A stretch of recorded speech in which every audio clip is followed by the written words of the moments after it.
Caitlin Clark didn't just show up to play the New York Liberty. She came to dethrone a dynasty.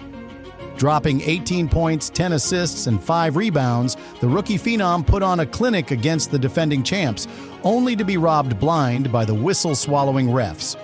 From logo threes that brought the crowd to their feet to no-look dimes that left even Breanna Stewart shaking her head, Clark was unplayable. But none of it mattered when Natasha Cloud mauled her on the final possession. No call. Fans erupted. The ref had a clear view. He's a corrupt coward who should be fired. The tape don't lie.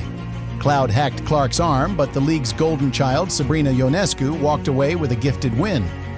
Since when does MVP stand for Most Valuable Privilege? Want the full story the league doesn't want you to see? Subscribe, like, and share now for unfiltered breakdowns of every rigged call, every backroom WNBA scandal, and every moment they tried to bury. The disparity was criminal. While Ionescu got ticky-tack fouls, 23 points on 14 shots, Clark got rugby tackled all night with zero respect. Remember that absurd 4-point play where Clark drained a 3 through contact? That's superstar shit, but the refs acted like it was a fluke. Meanwhile, Lexi Hull got whistled for a phantom foul on Ionescu with 3 seconds left, a call so bad even Liberty fans cringed. The Hull call was robbery, one viewer fumed. But the no call on Clark, that's league corruption. And let's talk about that -17 free throw gap. Indiana attacked the rim all night and got nothing. Meanwhile, New York shot 32 free throws like they had a VIP pass. Funny how the best team in the league needs the refs to beat a rookie.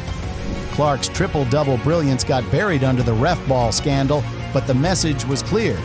She's coming for that MVP crown. While Ionescu stumbled early, quiet first half, Clark took over, threading needles to Boston, breaking ankles with step-backs, and even posting up bigger defenders. She's a court general, one fan raved. But the league hates being exposed. When Clark hit that dagger 3 to cut the lead to 1 late, the refs panicked. No way they'd let a rookie embarrass the reigning champs, so they swallowed the whistle on Cloud's foul. They're terrified of her, an insider claimed. She's outplaying their face of the league, and they can't handle it. Think this officiating is a disgrace? You haven't seen half of it. Smash that subscribe button now. We're exposing the tapes the WNBA doesn't want you to see. The logo, the dimes, the disrespect, Clark's unstoppable night. Caitlin Clark didn't just arrive in the WNBA, she declared war on its establishment. That 30-foot bomb in the third quarter wasn't just a shot, it was a statement. The no-look laser to Kelsey Mitchell in transition, a middle finger to anyone who doubted her playmaking. Even Aja Wilson, watching from home, had to tweet her stunned approval. But the referees worked overtime to erase Clark's masterpiece, letting the Liberty maul her with impunity every time she touched the ball. The whispers around the league grew louder with each uncalled foul. Seasoned observers noted how Clark absorbed contact that would send Ionescu to the line in a heartbeat. They're letting defenders play prison rules against her, one veteran coach muttered during the broadcast. The final insult came when Natasha Cloud tackled Clark on the potential game-tying drive, only for the officials to swallow their whistles. The message was clear. Rookies don't get superstar treatment here. Yet Clark's performance spoke louder than any whistle. While Ionescu needed a second-half surge to pad her stats, Clark dissected the Liberty defense all night, racking up 11 assists, including 3 straight dimes to Aaliyah Boston when it mattered most. That two-man game is surgical, marveled one courtside analyst. Even on her worst shooting night, Clark's impact dwarfed Ionescu's best efforts. As one rival executive quietly admitted, if they called her games fairly, she'd be averaging 30 without breaking a sweat. The dirty secret, why the establishment fears. Clark, the league office might never admit it, but Clark's rise terrifies the WNBA's old guard. While Ionescu stumbled through a 4-point first half, Clark carried a fever squad with 0 All-Stars to the brink of upsetting the champions. She's doing in her first month what their golden child couldn't do in 3 years, one Eastern Conference scout noted. Behind closed doors, executives grumble about Clark's height, but their real fear is her exposing the league's carefully constructed hierarchy. The numbers tell a damning story. Clark has drawn 23 clear fouls this season, but only received 9 calls. Ionescu, meanwhile, averages twice as many free throws per game despite similar usage. The Fever sit dead last in free throw attempts despite living in the paint, a statistical impossibility without institutional bias. This isn't accidental, a former official confessed. They're instructed to make rookies earn their stripes the hard way. Even Steph White's hands were tied when she needed a challenge most, her timeouts burned earlier on questionable calls. "They set this whole thing up perfectly," one frustrated fan observed after tracking the officiating patterns. But Clark's real crime isn't her talent. It's proving you don't need league anointment to become must-see basketball. As one veteran player laughed, "They'll keep rigging it until she pays her dues, but good luck stopping that train." By the numbers, the smoking gun of systematic bias. The statistics paint an undeniable picture of manipulation. Over their last 3 games, the Fever faced a staggering -31 free throw discrepancy, including that laughable 17 free throw gap against New York in a 2-point contest. Clark's treatment was particularly egregious. 12 rim attacks yielded just 4 free throws, while Ionescu got 9 on similar attempts. "These aren't missed calls," a former league executive revealed. "This is deliberate suppression." The league's financial motivations became transparent when examining the betting patterns. Sharp money flooded in on Liberty free throw props just before tip-off, with the line suspiciously landing right where big bettors needed it. "That's not variance, that's Vegas knowing something," noted one professional gambler. Meanwhile, the Fever's paint-dominant offense somehow ranks last in free throws, a statistical anomaly that defies basketball logic. As the fourth quarter unfolded, Clark's brilliance nearly overcame the institutional resistance. Her 17-2 run should have sealed the game, but the officials intervened with a series of phantom calls. That clean block by Cloud, all on. A critical foul on Hull? Imaginary. The league's desperation showed when even the replay officials refused to correct obvious mistakes. Yet Clark's post-game demeanor revealed her understanding of the bigger picture. "We're 2 possessions from 4-0, she calmly noted, a warning shot to the establishment that their games can't contain her forever. But the ultimate proof? Clark's fourth-quarter heroics, 17 points, 5 assists, were erased by 3 blown calls in the final minute. 1. No call on Cloud's arm hack. Second phantom foul on Hull. 3. Ignored Bonner's mauled layup. They didn't just rob Indiana, they mugged them, a fan raged. And with the league silent, the message is clear. Clark must earn what Ionescu gets handed. They're trying to bury this story. Don't let them. Subscribe and share right now and get the uncensored footage that proves this was rigged. The leaked memo. Proof the league told refs to target Clark? Explosive allegations have surfaced from a league insider. WNBA refs were quietly instructed to let physical play go against Clark.